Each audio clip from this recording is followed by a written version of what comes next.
मेरा नाम सावित्री श्रीवास्तव है। बच्चों, मैंने आज के पीडीएफ में आपको रिवीजन के लिए कुछ प्रश्न दिए हैं, जिन्हें मैं आज के वीडियो में डिस्कस करने जा रही हूँ। आप इस वीडियो को ध्यान से देखिए, सुनिए व दिए गए संकेत को नोट कीजिए और उन्हीं संकेतों के आधार पर दिए गए प्रश्नों के उत्तर अपनी कॉपी में लिखिएगा। तो बच्चों, पहला प्रश्न है, उद्योगों के मशीनीकरण का अर्थ व प्रभाव पर अपने विचार लिखिए तथा उसके दुष्प्रभाव को दूर करने के उपाय भी बताइए। बच्चों, उद्योगों में मशीनीकरण का अर्थ, इसका पहला संकेत आपको दिया गया है कि पहले आप इसका अर्थ लिखेंगे। तो मशीनीकरण का क्या अर्थ होता है?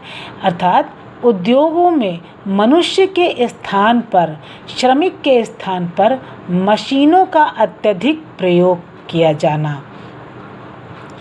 अब मशीनों के प्रयोग से लाभ क्या होता है? लाभ ये होता है कि उत्पादन कार्य में कम समय लगता है, लागत भी कम आता है और उत्पादन की मात्रा भी बहुत अधिक होती है। और जो उत्पादन कार्य होता है वो समय की मांग के अनुसार होता है, चलन और फैशन के अनुसार किया जाता है। तो ये इसके फ़ायदे हैं, लेकिन इससे हानियाँ क्या होती हैं? लाभ से अधिक हानि होती है। क्यों होती है? जब मशीनों का प्रयोग मनुष्य के स्थान पर किया गया तो जाहिर सी बात है कि बेरोजगारी को बढ़ावा मिलेगा, क्योंकि जितने व्यक्तियों का कार्य, मान लीजिए कि 10 व्यक्तियों का कार्य एक मशीन कर रही है, एक उदाहरण के लिए बताया मैंने, तो वो 10 व्यक्ति बेरोजगार हुए और बेरोजगार होने से क्या हुआ? वो अपना जीवन कैसे बिताएंगे?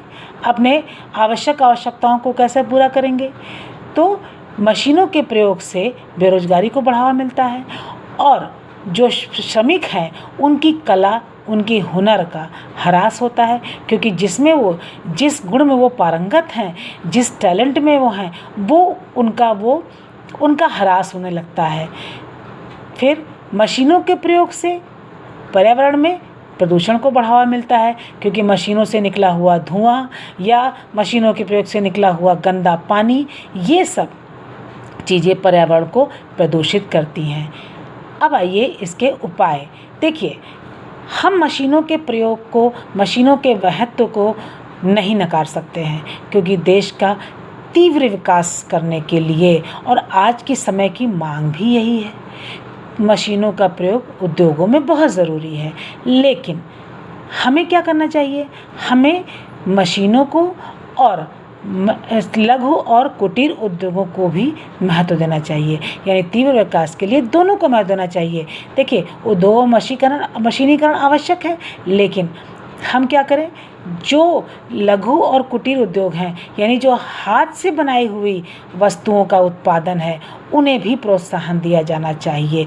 उनके सामान को भी जब हम बाज़ार में लाएंगे और उनके सामानों को जब खरीदा जाएगा तो इससे उन व्यक्तियों को रोज़गार मिलेगा जो इस उद्योग से जुड़े हुए हैं। सरकार द्वारा भी इसके लिए कदम उठाया जाना चाहिए कि वो मशीनों के साथ साथ इन छोटे छोटे उद्योगों को भी प्रोत्साहन दें और इन छोटे उद्योगों के लिए बाज़ार उपलब्ध कराएं, जिससे हमारे देश में बेरोजगारी नहीं बढ़ेगी और लोगों को रोज़गार मिलेगा, लोग अपना जीवन यापन आसानी से बिता सकेंगे। इसी प्रकार से आपको दूसरा प्रश्न दिया गया है, जो कि पाठ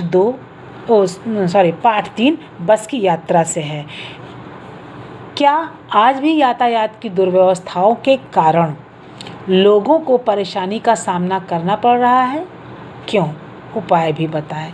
बच्चों, आपने देखा होगा ना, बस की यात्रा पाठ में बस कैसी थी? बहुत ही पुरानी थी, जर्जर थी, जिससे यात्रियों को बहुत परेशानी हो रही थी, लेकिन जो उस कंपनी के हिस्सेदार थे वो इस चीज़ को मानने को तैयार नहीं थे और बस को चलाए जा रहे थे, जिसकी वजह से सभी को बहुत कष्ट था और सभी बहुत डरे हुए थे कि किस तरीके से यात्रा पूरी हो पाई थी। तो क्या इसमें ये प्रश्न उठाया गया है कि क्या आज भी ऐसा है? तो देखिए, आज भी इसको हम मान सकते हैं कि है। क्यों?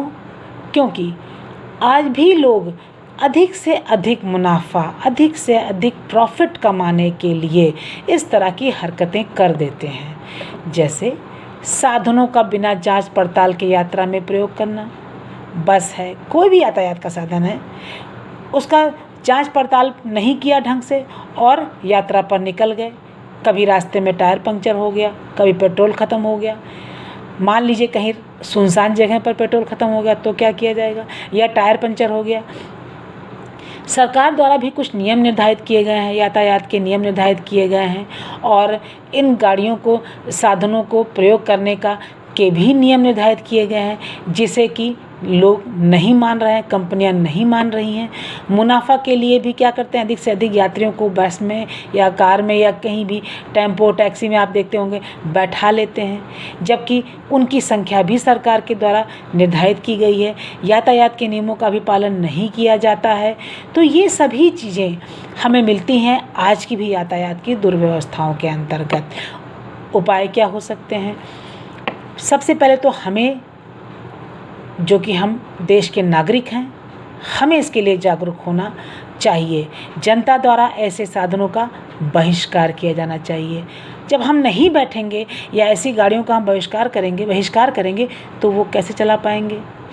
दूसरी बात, संबंधित विभाग में शिकायत दर्ज कराना।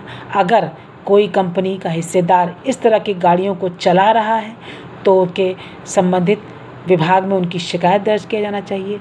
सरकार द्वारा भी ऐसे लोगों के खिलाफ कड़ी कार्रवाई की जानी चाहिए। तो अगर ये सभी तरीके अपनाए जाएं तो यातायात की दुर्व्यवस्थाओं को दूर किया जा सकता है। इसके लिए हम सभी को जागरूक होना चाहिए। तो बच्चों, आपने देखा मैंने आज के वीडियो में जो आपको 2 प्रश्न दिए हैं रिवीजन के लिए, उनको मैंने डिस्कस किया है और आप इन्हीं संकेतों के आधार पर आप उत्तर लिखिएगा। धन्यवाद।